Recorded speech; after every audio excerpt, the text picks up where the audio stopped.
The Trump administration following the president's lead on apologies, which is never give one. A source telling CNN White House aide Kelly Sadler told Meghan McCain she would publicly apologize, which would make sense in a situation like this. She said Senator John McCain's opposition of CIA nominee Gina Haspel didn't matter because he's, quote, dying anyway. It's an ugly thing to say. Ordinarily, somebody would come up, own it. You'd hear that echoed all the way through, and we would move on, hopefully to be better. Joining us now, the editor of the Weekly Standard, Bill Kristol, and former George W. Bush political director, Matt Schlapp. Good to see you both. Help me, fellas. I don't get this one. I'll be honest. This was a layup, Bill. What was said was ugly.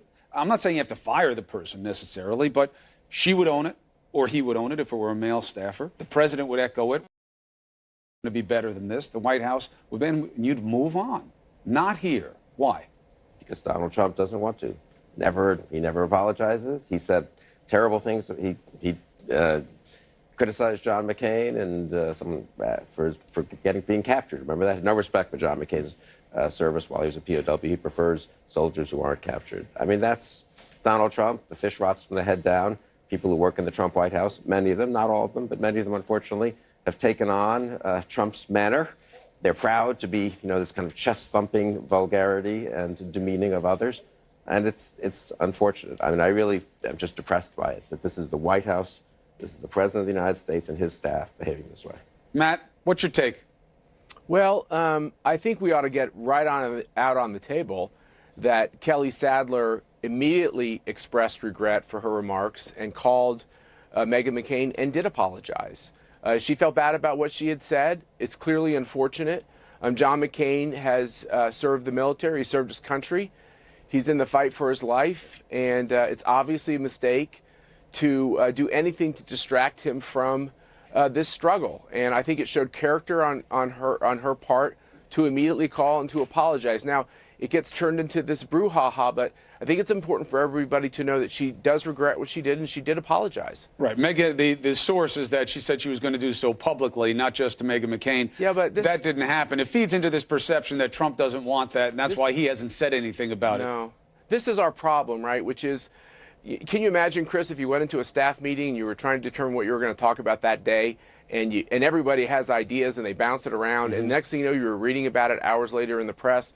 And this is the real problem with the Trump White House, and it's really, it's a huge problem they have, which is it's a bit of a death match in there with certain staff, and they leak almost everything and almost any meeting can get in. And it's a big threat to the agenda. And look, even after they pulled together as a team and said, look, we can't be leaking like this, 5 people then immediately leaked it. And I think it's a big problem. I hear you about that. I'm glad they're leaking. Right. Because you know what? We get a little window into what kinds of people are working in that White House. Right. Look, any reporter likes leaks, and I will stand on the theory that the only politicians who don't like leaks are the ones who are hurt by them. But I will say this to Matt's point. I agree with his point. I don't understand some things. Well, how political teams work around number one and what privacy they keep, I understand very well. But you inspire that loyalty, Bill. Well, that's the thing. And if you're not getting it, you got to look at yourself. Who appointed all those communication staffers? They used to blame the Obama holdovers for the leak. These are Trump appointees to very political jobs in communications. If they can't run their own White House well enough to stop people leaking, if it's a viper's nest in there where they want to just poison each other, what does that say about the person at the top? Well, there's 2 points. What does that say about the person at the top, Matt? There's 2 points here. Bill, I know you're a critic of the president, and I know that I'm obviously a supporter of the president, and obviously, in full disclosure, my wife works for the president. Mercedes Schlapp goes by Mercy, honorable person. She is. Has always dealt with it straight, says she backs Stadler, which is not heresy here. Kelly is, nobody's saying that she has to be gone. It's just about why the president didn't own this and why the White House didn't do what we would expect administrations to do in this case. Well, and why she said it. No, you're being too nice, Chris. Let me try here. Kelly is my friend, and I feel bad that she's going through this. She showed character to immediately call to apologize, but she's also a little bit of a victim here. I don't blame anybody like you, Chris, for running with leaks out of the White House. It's your job. You're trying to give transparency to the voters and to Americans. The problem is none of us were in that room, and the people who leaked what she said are clearly people who have an animus against her. And that's the problem in this White House, is that when people have animus, they go public. And they've got to solve that problem. We don't know what Kelly meant by that term. The fact is this, which is it was about the president's nominee to head the CIA, And it is true that when you're counting heads in the Senate, and the people are doing it all over this town on all types of issues, you're trying to figure out who is going to be there on a given day. And it's a perfectly logical thing to say, hey, will there be a McCain replacement? Will there be McCain? Will he not be able to come to Washington? She could have meant it very matter-of-factly. She could have meant it in a different way. She should come out and explain that. Yeah, why doesn't she come on the show and explain it? Why doesn't her boss come on the show and explain it? Let me tell you why. I think the reason is this. For this White House to comment on statements that are made in confidential meetings, if they continue to comment on what was said or not said or what was meant, they'll never get out of this box. The fact is this: they shouldn't comment. They never should have said. They never should have said anything about this comment from the press shop. Come on. And the chief. Of course they should have, Matt. All they had to do was come out and say, Chris, we don't accept this kind of talk. John McCain doesn't deserve it. The president could have tweeted it. It would have been over. Different. My view is different. My view is that a confidential meeting, and I've been in a lot of them, so is Bill, inside the White House. Once you start commenting about leaks out of those meetings, you will never be able to appropriately run your agenda, and you shouldn't comment on it. All right. Matt's view is she deserves credit for calling Meghan McCain to apologize, but she shouldn't tell the rest of us that she feels badly about it, and that's not what she meant. And her boss shouldn't say that kind of behavior isn't tolerated in the White House. But her boss won't say it. The chief of staff won't say that because Donald Trump doesn't want him to say that. The fish rots from the head, and this is Donald Trump's White House, and people are behaving like Donald Trump. Well, look, I mean, you wind up getting. She apologized, Bill. I know, but she didn't do it publicly, and supposedly that's what was promised to McCain. It's all public, but it's all public now.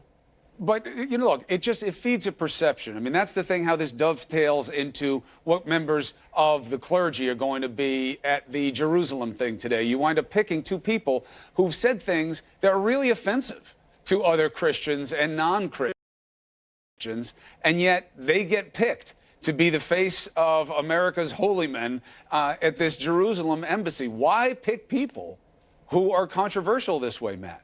You know, it seems to send a message about what's okay that, once again, should be at odds with what an administration wants to project. Look, you and I are Catholic, and I have great disagreements with what some of these gentlemen and other evangelical leaders have said about my faith. This idea that we have theological differences has been going on for 2,000 years, but we also have a kinship, and we have a kinship in the idea that the capital city, Jerusalem, should house our embassy. And I'm happy that they're there. I think people of all faiths who agree that Jerusalem is a special city, it's really the city that's the most special to so many of our faiths, that they're going to be there. And I think it's a mistake to say that somehow Donald Trump has brought up these differences. These differences have been going on since Jesus walked the earth. No, but what I'm saying is you're trying to project a message of solidarity, trying to get the people, especially in that region, to look past the distinctions. Just play one little piece of what this guy Jeffers is known for saying. It is an evil religion. It is an oppressive religion. It is a violent religion that has incited the attacks around the world and the attacks against our country. That's him talking about Islam.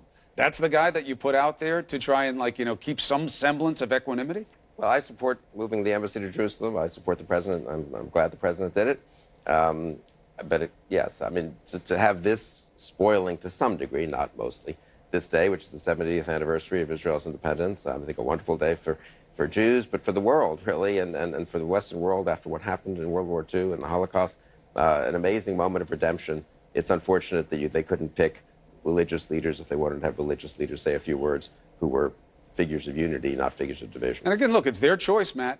You know, he's in control. It's his administration. But what you say, what you do shapes perceptions about how you are and what you're about. It does, but Chris, if you say that this pastor is not a responsible pick to say the prayer, what you're really saying is to thousands and thousands and millions of American evangelicals that have the same theological positions as he does, which they have a First Amendment right to have, that somehow they're not allowed to sit at the table as America makes these decisions. And I think that in and of itself is a very tough, and I think it's something you should examine. Yes, he has made some statements that I said that I would definitely not agree with. I might even be offended with. But evangelical pastors, Baptists, Protestants, they play a big and vigorous role in this country, and I'm glad they do, and I want more of them. But you want to keep the right standard. There are plenty of evangelicals who haven't said what he said. That's right. We'll end it on this. There's an objective and subjective component to this. Objectively, do you have the right to say it under United States law?